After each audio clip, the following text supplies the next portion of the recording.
നമസ്കാരം, ജന്മഭൂമിയിലേക്ക് സ്വാഗതം. വാർത്തകൾ ചുരുക്കത്തിൽ. കുന്ദമംഗലത്ത് പുലർച്ചെയുണ്ടായ ദാരുണമായ വാഹനാപകടത്തിൽ 3 പേർ മരിച്ചു. കാറും പിക്കപ്പ് ലോറിയും തമ്മിൽ കൂട്ടിയിടിച്ചാണ് അപകടമുണ്ടായത്. 2 കാർ യാത്രക്കാരും പിക്കപ്പ് ലോറിയുടെ ഡ്രൈവറുമാണ് മരിച്ചത്. കൊടുവള്ളി വാവാട് സ്വദേശി നിഹാൽ, ഈങ്ങാപ്പുഴ സ്വദേശി സുബിക്, വയനാട് പൊയ്ത്തന സ്വദേശി സമീർ എന്നിവരാണ് മരിച്ചത്. പുലർച്ചെ 2 മണിയോടെയായിരുന്നു അപകടം നടന്നത്. പിക്കപ്പ് വാനിലുണ്ടായിരുന്ന ഡ്രൈവറുടെ സഹായിക്ക് അപകടത്തിൽ പരിക്കേറ്റിട്ടുണ്ട്. ഇയാളെ കോഴിക്കോട് മെഡിക്കൽ കോളേജ് ആശുപത്രിയിലേക്ക് പ്രവേശിപ്പിച്ചു. അപകടത്തിന് പിന്നാലെ വെള്ളിമാട് കുന്നിൽ നിന്ന് അഗ്നിരക്ഷാ സേനയെത്തി ഹൈഡ്രോളിക് കട്ടർ ഉൾപ്പെടെ ഉപയോഗിച്ച് വാഹനങ്ങൾ വെട്ടിപ്പൊളിച്ചാണ് കാർ യാത്രക്കാരെ പുറത്തെടുത്തത്. ക്യാബിൻ വെട്ടിപ്പൊളിച്ചാണ് പിക്കപ്പ് ഡ്രൈവറെ പുറത്തെടുത്തത്.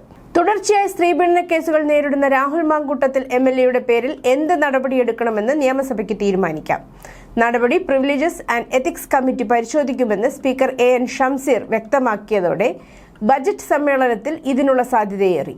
കേസുകളുടെ പേരിൽ കേരള നിയമസഭ ആരെയും അയോഗ്യനാക്കിയ ചരിത്രമില്ലെങ്കിലും അതിനുള്ള അധികാരം സഭയ്ക്കുണ്ടെന്ന് നിയമവൃത്തങ്ങൾ ചൂണ്ടിക്കാട്ടി. തിരുവനന്തപുരം നഗരത്തിൽ നിന്ന് 14-കാരിയെ കാണാതായിട്ട് 3 ദിവസം. കരമന കരിമുകൾ സ്വദേശി ലക്ഷ്മിയെയാണ് വെള്ളിയാഴ്ച പുലർച്ചെ മുതൽ കാണാതായത്.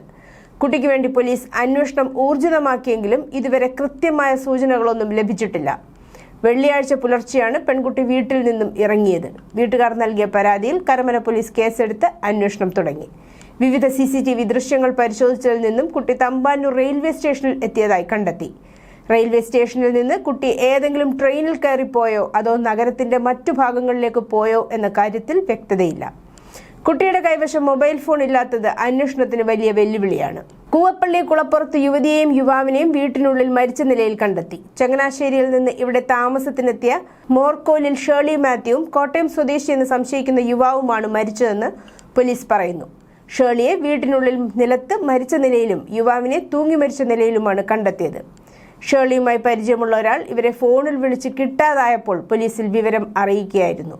പോലീസ് വീട്ടിലെത്തി അന്വേഷിച്ചപ്പോഴാണ് മൃതദേഹങ്ങൾ കണ്ടെത്തിയത്. PSLV C-62 വിക്ഷേപണം നാളെ നടക്കും. രാവിലെ 10:17 ശ്രീഹരിക്കോട്ടയിലെ സതീഷ് ധവാൻ സ്പേസ് സെന്ററിലെ 1ാം വിക്ഷേപണ തറയിൽ നിന്നാണ് ദൗത്യം. 2026 ആദ്യ വിക്ഷേപണ ദൗത്യത്തിനാണ് ഇസ്രോ സജ്ജമായിരിക്കുന്നത്. 2025 മെയ്യിലെ പരാജയ ശേഷമുള്ള PSLVയുടെ തിരിച്ചുവരവാണിത്. EOS N1 അന്വേഷണയടക്കം 16 പേലോഡുകളാണ് ഈ ദൗത്യത്തിലൂടെ ബഹിരാകാശത്തേക്ക് അയക്കുന്നത്. കേരളത്തിൽ BJPക്ക് ജനപിന്തുണ വർദ്ധിച്ചു വരികയാണെന്ന് കേന്ദ്ര ആഭ്യന്തരമന്ത്രിയും മുതിർന്ന BJP നേതാവുമായ അമിത് ഷാ. 2026 NDA സർക്കാർ അധികാരത്തിൽ വരുമെന്നതിന്റെ സൂചനയാണിത്. തിരുവനന്തപുരം കോർപ്പറേഷനിൽ BJP വരുമെങ്കിൽ പത്മനാഭസ്വാമിക്ക് മുന്നിൽ ദർശനം നടത്തി വണങ്ങുമെന്ന് പറഞ്ഞിരുന്നുവെന്നും ഇത് താൻ ചെയ്തുവെന്നും കേന്ദ്ര ആഭ്യന്തരമന്ത്രി അമിത് ഷാ പ്രസ്താവിച്ചു. നമ്മുടെ ലക്ഷ്യം ഈ വിജയമല്ല, കേരളത്തിന്റെ വികാസവും അതിന് BJPയുടെ മുഖ്യമന്ത്രിയുമാണ് ആഭ്യന്തരമന്ത്രി അമിത് ഷാ വ്യക്തമാക്കി. BJPയുടെ ജനപ്രതിനിധികളുടെ സമ്മേളനത്തിൽ സംസാരിക്കുകയായിരുന്നു അദ്ദേഹം. കേരളത്തിൽ അധികാരം, ഈ വർഷ തെരഞ്ഞെടുപ്പിൽ അത് സാധിക്കും. 30% വോട്ട് നമുക്ക് 40%-ലധികം ദൂരമില്ല. ഇന്ന് തലസ്ഥാനത്ത് BJPയുടെ മേയറെ കാണുന്നു, നാളെ മുഖ്യമന്ത്രിയാണ് കാണാൻ പോകുന്നത്, അദ്ദേഹം പറഞ്ഞു. ഏഴംകുളത്ത് വീട് നിർമ്മാണത്തിന് സൂക്ഷിച്ചിരുന്ന ജനൽ കട്ടള വീണ 5 വയസ്സുകാരന് ദാരുണാന്ത്യം. അറുകാലിക്കൽ പടിഞ്ഞാറ് ചരിവിള പുത്തൻ വീട്ടിൽ തനുഷ് കുമാറിന്റെ മകൻ ധ്രുപദ് തനുജാണ് മരിച്ചത്.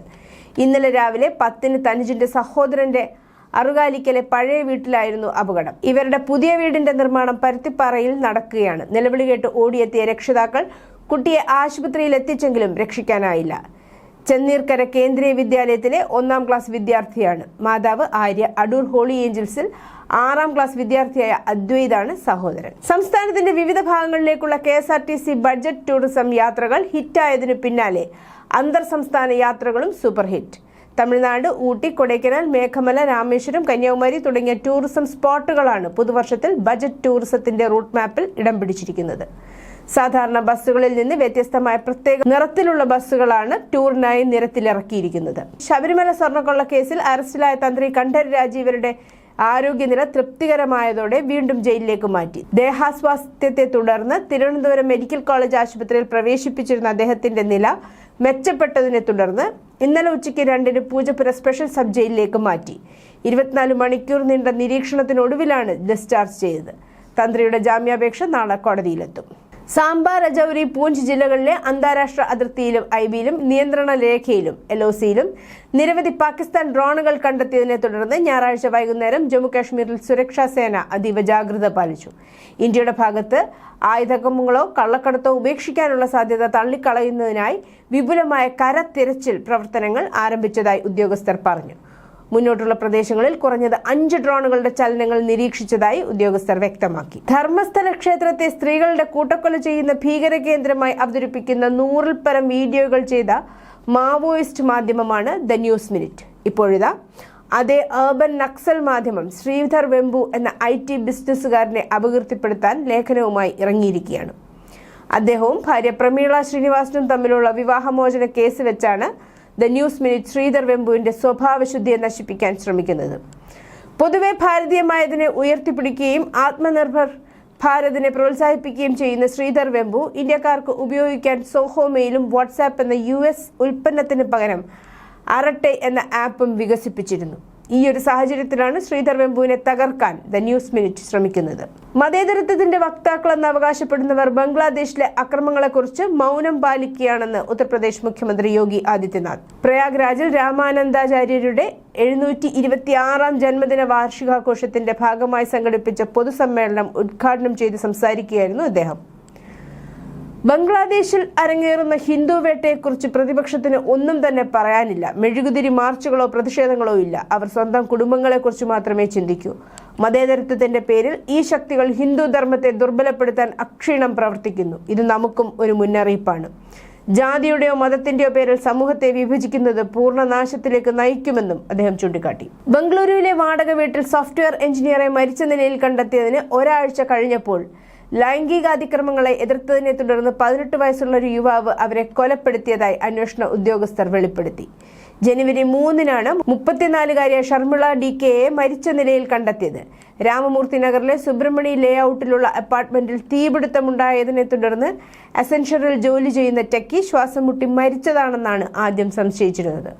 മൃതദേഹം കണ്ടെത്തിയതിനെ തുടർന്ന് ഭാരതീയ നാഗരിക് സുരക്ഷാ സംഹിത BNSS സെക്ഷൻ 194(3)(4) പ്രകാരം പോലീസ് അസ്വാഭാവിക മരണ റിപ്പോർട്ടിൽ രജിസ്റ്റർ ചെയ്യുകയും അന്വേഷണം ആരംഭിക്കുകയും ചെയ്തു.